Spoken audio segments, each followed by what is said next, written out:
യുവാക്കളിൽ വർദ്ധിച്ചു വരുന്ന ലഹരി എന്ന വിപത്തിനെതിരെ ബോധവൽക്കരണവുമായി മഹല്ല് കമ്മിറ്റി രംഗത്ത്. മാവൂർ പാറമ്മൽ വലിയ ജുമാഅത്ത് പള്ളി മഹല്ല് കമ്മിറ്റിയാണ് ലഹരിക്കെതിരെ ബോധവൽക്കരണവുമായി മുന്നോട്ട് വന്നിരിക്കുന്നത്. ആദ്യഘട്ടമെന്ന നിലയിൽ ബോധവൽക്കരണ ക്ലാസും ലഘുലേഖ വിതരണവും നടത്തി. Malappuram assistant excise inspector Muhammad Ali MP ബോധവൽക്കരണ ക്ലാസ് എടുത്തു.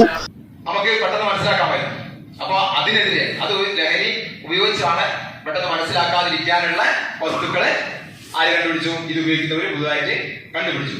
പിന്നെ പുതിയ സിന്തറ്റിക് ഡ്രഗുകള് പുതിയ കണ്ടുപിടിക്കാൻ ഇനിയും വരും, പല ഫീല് വരും. മഹല്ല് president NP Ahmad, secretary Punathil Ummer master, treasurer PM Ahmad Kutty, മഹല്ല് ഖത്തീബ് K മുഹമ്മദ് ബാക്കവി എന്നിവർ സംസാരിച്ചു. ലഹരിക്കെതിരെ ബോധവൽക്കരണമായി തുടർന്നും വിവിധ പരിപാടികൾ സംഘടിപ്പിക്കുമെന്ന് ഭാരവാഹികൾ അറിയിച്ചു. നല്ല ഒരു ക്ലാസ്സാണ് ഇവിടെ നടന്നിട്ടുള്ളത്. തുടർന്നും ഇതിൻ്റെ പ്രവർത്തനങ്ങൾ റമദാന് ശേഷം ഞങ്ങൾ ആരംഭിക്കും.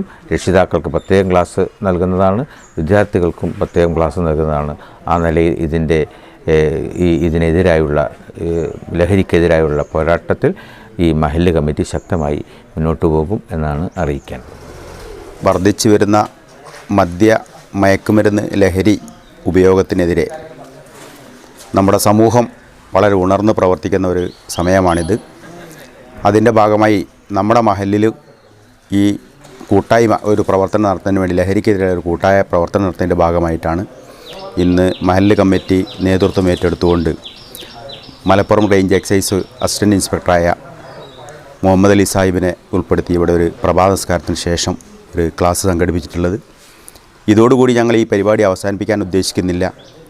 റമദാനിന് ശേഷം രക്ഷകർത്താക്കൾക്ക് പ്രത്യേകമായിട്ടും വിദ്യാർത്ഥികൾക്ക് വേറെയും യുവാക്കൾക്ക് വേറെയുമായിട്ടുള്ള ഒരു തുടർ ക്ലാസ്സുകളോട് ഞങ്ങൾ ഇതിൽ ഉദ്ദേശിക്കുന്നുണ്ട്. മദ്യത്തിനും മയക്കുമരുന്നിനുമെതിരെയുള്ള പ്രവർത്തനങ്ങൾ നമ്മൾ നിസ്സാരവൽക്കരിച്ചതിൻ്റെ തിക്തഫലമാണ് അനുഭവിച്ചുകൊണ്ടിരിക്കുന്നത്. മാവൂർ വലിയ ജുമാഅത്ത് പള്ളി കമ്മിറ്റി ഈ ദുരന്തം വളരെ ഗൗരവത്തോടു കൂടി എടുക്കുകയും ഇതിനെതിരെയുള്ള പോരാട്ടം തുടരാൻ തീരുമാനിക്കുകയും ചെയ്തിട്ടുണ്ട്. ഈ നാട്ടിലെ മുഴുവൻ ജനങ്ങളുടെയും പിന്തുണ ഈ പ്രവർത്തനങ്ങൾക്കുണ്ടാവണമെന്ന് അഭ്യർത്ഥിക്കുകയാണ്. Welcome to Kairali silks Mavoor. Khadodi gold and diamonds, Mavoor, Poovattuparamba.